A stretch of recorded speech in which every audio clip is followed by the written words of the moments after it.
Querying agents is very similar to querying publishers, and it is just as tedious and boring. Even worse, having a literary agent doesn't guarantee that your work will be published. And this shocked me. Before learning about the publishing industry, I wasn't aware that agents submitted manuscripts the same way unagented writers do.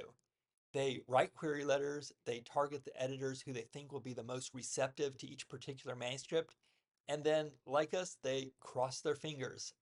I always thought they simply met at some New York restaurant with their editor, and over martinis, they signed a seven-figure deal. But that is not the case, not even close. Over the last few years, I've started following agents and authors on Twitter, and time and again, I see posts from authors stating that their agents have had their manuscripts on submission to publishers for years and with no success.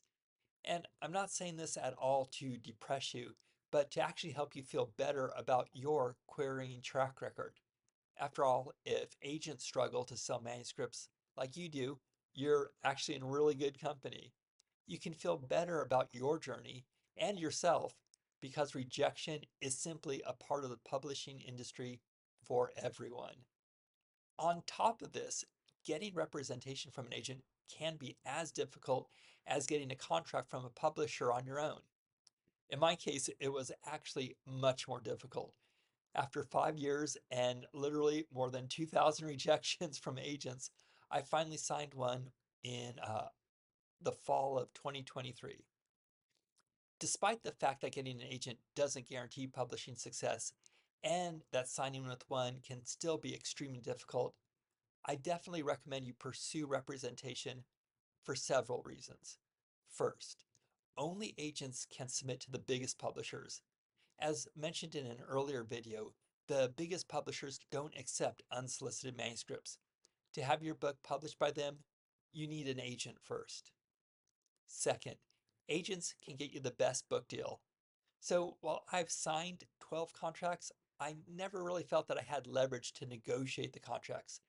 I was so excited to be simply signing a contract that I agreed to the terms.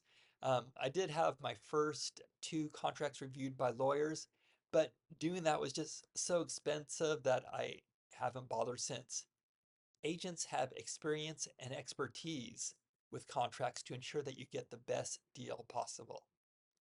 Third, agents can provide manuscript feedback.